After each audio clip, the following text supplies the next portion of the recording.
In the next section, we'll look at Cartesian products. So you are familiar with Cartesian ordered pairs because we use it in the Cartesian coordinate system all the time.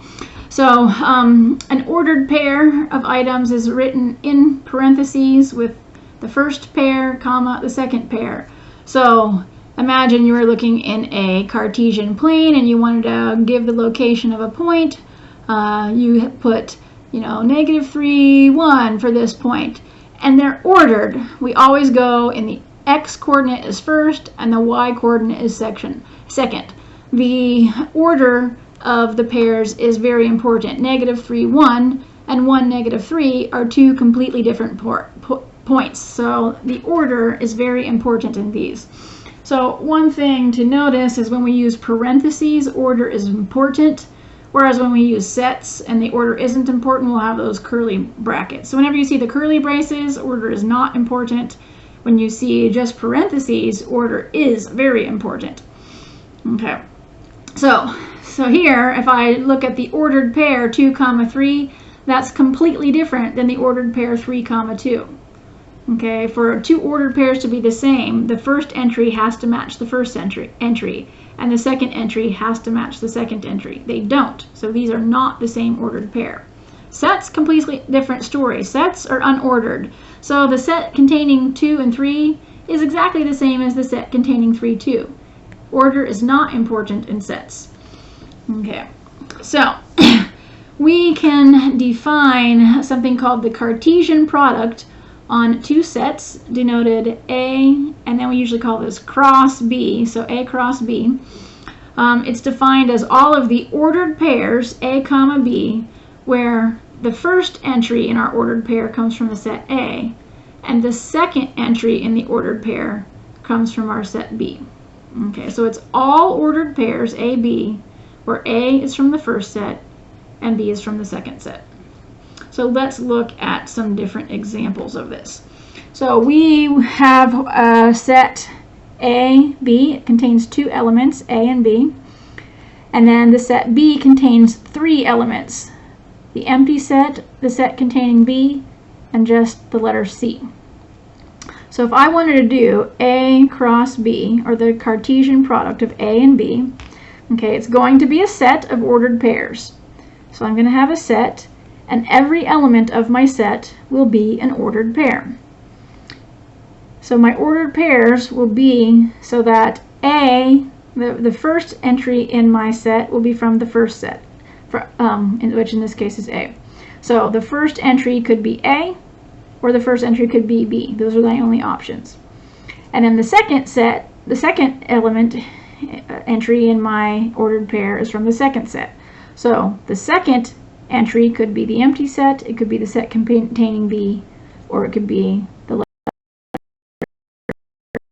Is if we do it in a very methodical way. So I'm going to say, well, what if I have A as my first entry?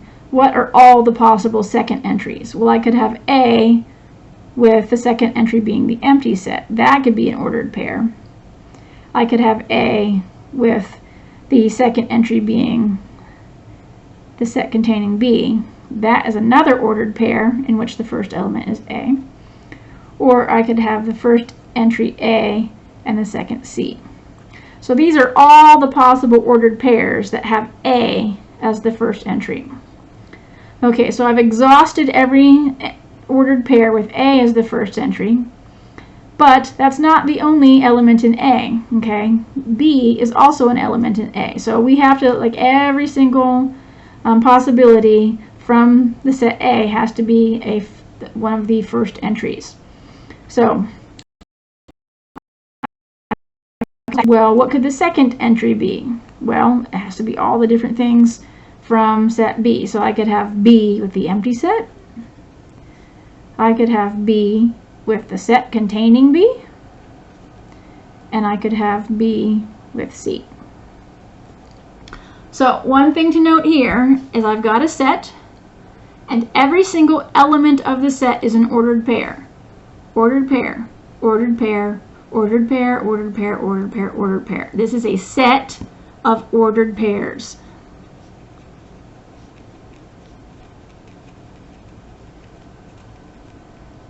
Okay, so don't make the mistake of, leaving the parentheses off or something like that. Get everything in there has to be an ordered pair. So when you look through there, I need parentheses with two things in them. All right, let's go the other direction. Let's say I wanted to do B, Cartesian product with A, or B cross A. So this time, the first entry comes from the set B. So I've got 3 choices for the first entry. Okay, so let's just start. I could have the empty set as the first entry. Well, the second entry has to come from the set A. So it could be A. I also could have the empty set with the second entry being B. Now that exhausts all possibilities with empty set as my first entry. So I can move over to the next element of B. The set containing B. Okay, so I could have an ordered pair in which the first entry is the set containing B, and then the second entry has to come from the set A. Okay, so it could be A, or I could have the set containing B paired up with B. So this has to have both of these as the possible second entry. That's all the possibilities with the set containing B as the first entry. And now I need C as the first entry. So I could have C as the first entry with A as the second, or I could have C as the first entry with B as the second. Okay, so once again, I have a set, and every single element in the set is ordered pairs. In each of my ordered pairs, the first entry comes from the set B. Notice, they all come from the set B. And the second entry is always from the set A. Now, if we write like this, A squared, that means A cross A. So A, Cartesian product with itself. Okay, so let's see what that would mean. That means we have the first entry would have to be from A, and the second entry would have to be from A as well. So the first entry could be A, and then the second entry could be anything from A. So it could be A itself, or it could be B. So this exhausts all possibilities with A, which is from the first set, okay, and as the first entry. Okay. Then we also have B in the first set, so that could also be the first entry. So B could be the first entry. Now the second entry comes from the set A. So the second entry could be A, or it could be B. So we'd have B with A, and we'd have B with itself. Okay, so that is what we would, all the ordered pairs that we would find in A cross A. Okay, so a few things that we might ask ourselves is, first of all, is Cartesian product commutative? Well, let's look over here. When I did A cross B and B cross A, okay, like I changed the order, did I get the same thing? No, I didn't. I got very different ordered pairs, right? So no, the Cartesian product is definitely not commutative, and we can show a counterexample from this right here. Okay. Next, what is the cardinality of A cross B? How many ordered pairs will be in the cross product there, or so if I do A Cartesian product with B, okay, notice I'm going to have this one with all 3 of these and this one with all 3s. I'm going to have 2 of these with 3 of these, right? I'm going to get 2 times 3. Over here, I have 3 choices here and 2 choices here. I'm going to get 3 times 2. For here, I'm going to have 2 choices for this one and 2 choices for this one. I'm going to have 2 times 2. So in general, it's going to be the cardinality of A, the first set, times the cardinality of B, the second set. So I have this many choices for the first entry in the ordered pair and this many choices for the second entry in the ordered pair. So when I multiply them, that will give me the total number of ordered pairs that will be in the set. Okay. And then what about the set of real numbers crossed, or Cartesian product, with the set of real numbers? So if you think about that, that would be every ordered pair okay, in which we have a real number in the first entry and a real number in the second entry. So that would be just all the points on the Cartesian plane, right? This is all points or ordered pairs on the Cartesian plane. So when we're thinking about, you know, this plane, this represents all of R cross R. There's an infinite number of points on here, okay, but every single point has an x coordinate and a y coordinate. The x coordinate comes from the set of real numbers, and the y coordinate comes from the set of real numbers. Okay, so not only do we have ordered pairs, but we can extend this to even more. We can have ordered n tuples. Okay, so I can have n different entries that are in a specific order. Again, notice the use of parentheses. The order is important. Okay, so I can also take a Cartesian product of more than two sets. I could take a Cartesian product of n different sets, denoted by A1 cross A2 cross all the way up to cross AN. And it is defined sort of as you would expect, I suppose, where the first entry comes from the first set, the second entry comes from the second set, the third entry from the third set, and so on and so forth, all the way out to the nth entry comes from the nth set. Okay. And so if we extend what we talked about here, I've got, you know, the cardinality of the first set choices for the first entry, the cardinality of the second set choices for the second entry, and so on and so forth. And so the cardinality of the cross product of all of n of those sets is going to be the cardinality of A1 times the cardinality of A2 times all the way out to the cardinality of AN. So we would have to multiply the cardinalities of all of those sets together to find the cardinality of the cross product of n sets. Okay, so let's look at some specific examples.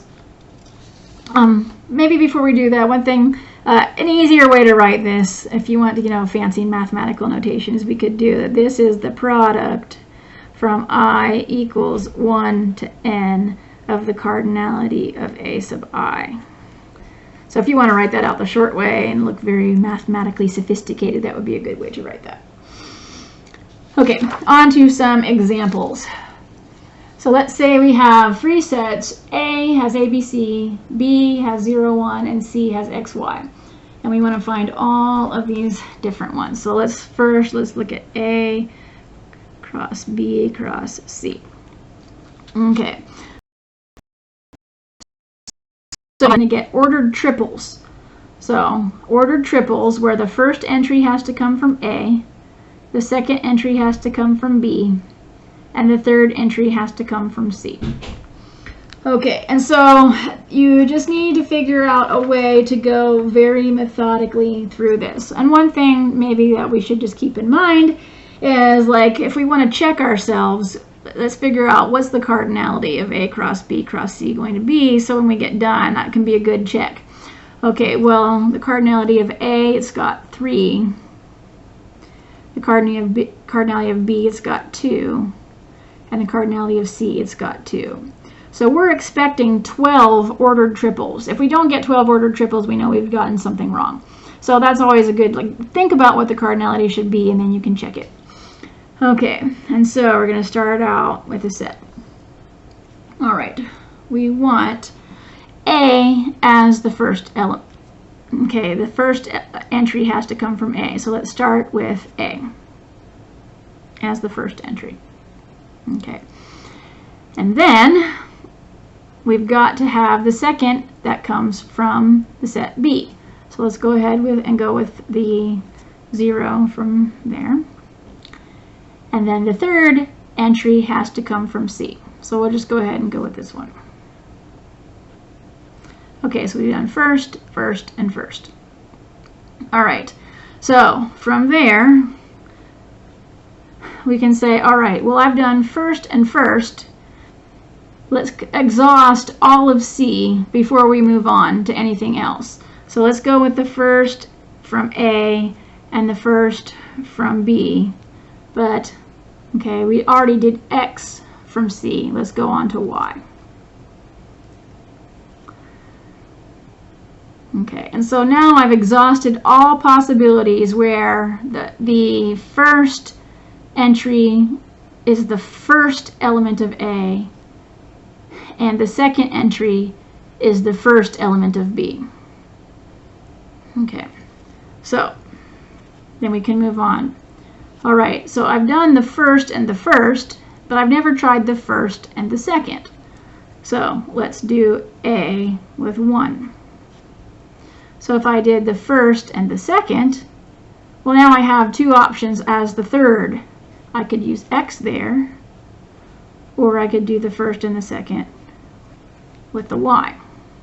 So these two are all of the options with the first in A and the second in B. Okay, well, there's only two elements in B, so I've run out of options for using the first element in A. So I can move on to the second element in A. Okay, so I'll go with B. I'll do B with the first. And when I have B with the first one, there's two options for the third. I can either do X or I could do Y. Okay, so that is all options for B and the first item in A, the first in B. All right, but I haven't tried B with the second element of B. So I'm going to do B with 1.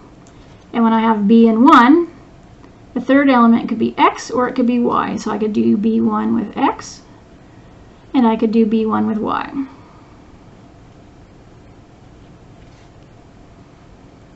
All right, and so now I've exhausted all the options with my first entry being B. So I've done B with this and B with this one, and then all options there. All right, the only thing I haven't done is C as my first entry. So C is my first entry. The second entry has two choices. It could be 0 or 1. Let's start with 0. So I'm going to do C with 0. Then the third could be X, or the third could be Y. All right, or C with 1. So I could have C with 1, and the third choice could be X, or it could be Y. All right, so now let's count. I've got 1, 2, 3, 4, 5, 6, 7, 8, 9, 10, 11, 12 different ordered triples. If I've got 12 of them and they're all different, it's probably good. Okay, so you just have to go in a methodical way. Okay, you know, choose 2 from these sets and then do both of these sets. Choose the next 2 from these sets and then do both of these sets. Choose the next 2 from these sets, do both of these. Choose the next 2, so just in a very methodical way. So let's try it again. So let's do C cross B cross A.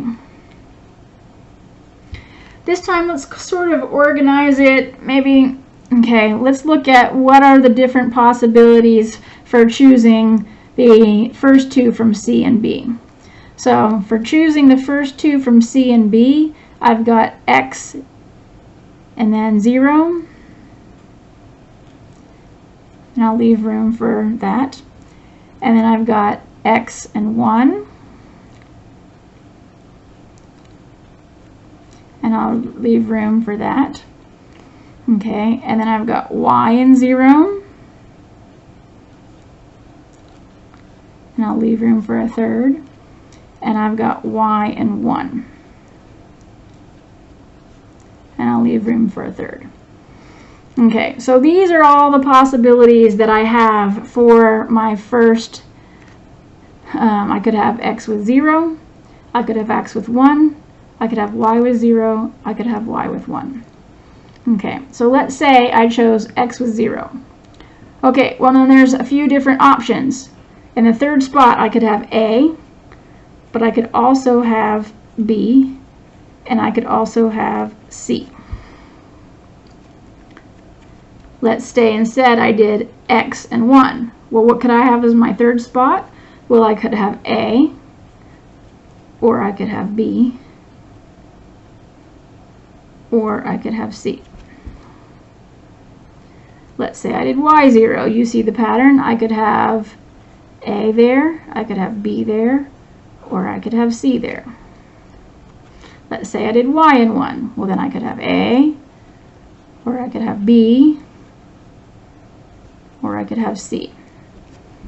Okay.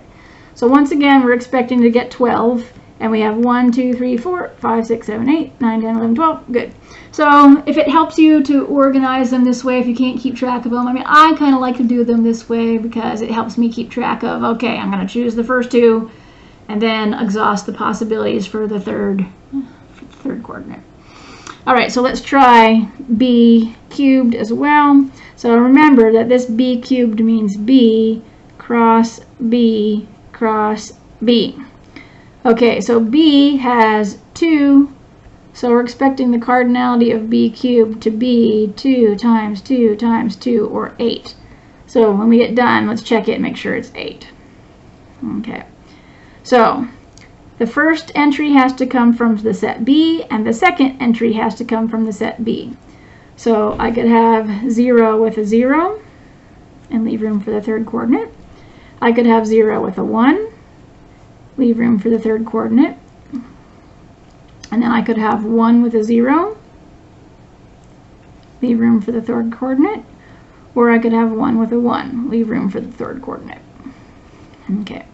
Well, if I chose 0 and 0 as the first two coordinates, what could my third coordinate be? Well, it has to come from the set B, so my third coordinate could be 0, or it could be 1.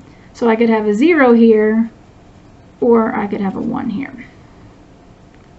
If I chose the first coordinate as 0, 1, my third coordinate could be either a 0 or a 1. So I could choose a 0 here, or a 1.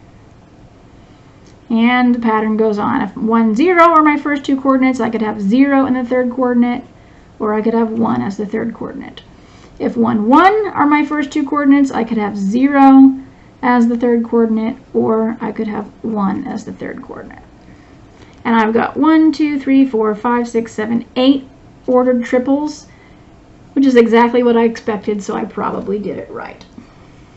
Okay. So if you go through in a very methodical way, it shouldn't be too difficult to figure out what the Cartesian product is. Okay, and then finally the Xi book gives you an application of Cartesian products that you run across in programming all the time, so it's interesting to look at this. So if we've got a set of symbols, the elements of a to the nth, that's just a cross product with a cross product with a n times. That can be written without using any punctuation, just as an ordered sequence. Okay, so take out all of the commas and take out the parentheses. So for example, if I had a set containing a and b, and I wanted to do a squared, that would be a with a with b, b with a, b with b, and then don't put any commas in between, don't put any parentheses, it would just be these sequences. And you kind of just understand these as being ordered tuples, ordered pairs. Okay, so if we do that, then this sequence of characters that we put like this is called a string. And the set of characters used in a set of string is the alphabet.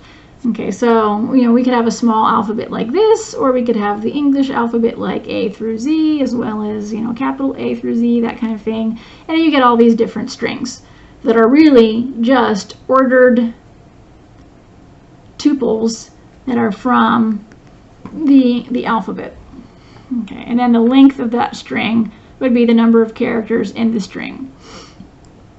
Now we particularly see this a lot with binary strings in computer science. So the alphabet for a binary string would just be the characters 0 and 1. A bit is a character in a binary string, so 0 is a bit and 1 is a bit. And then the set of binary strings of length n would be this set, okay, to the nth. So that just means the set 0, 1 cross Cartesian product with itself n times. So the first character in the string has to come from 0, 1. The second character in the string has to come from this set. The third and the fourth all the way up to the nth character. They all have to be either a 0 or a 1. Okay. We also have the idea of an empty string that has length 0. It's usually denoted with a lambda. Lambda is the empty string. That would be a Cartesian product of a set raised to the 0th power. That's just the set that has no strings in it at all. So that would be the set containing an empty string. Okay.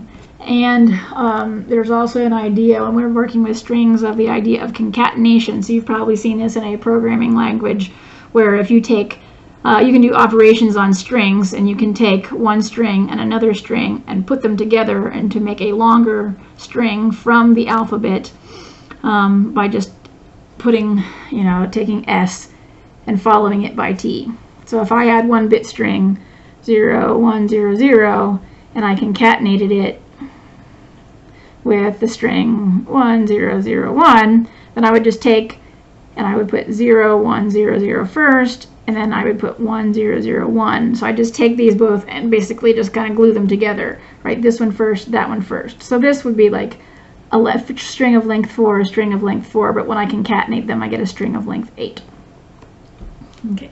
So when you're using strings, you might not think of them as being, related to Cartesian products, but indeed they are. All right, so that does it for section 2.6.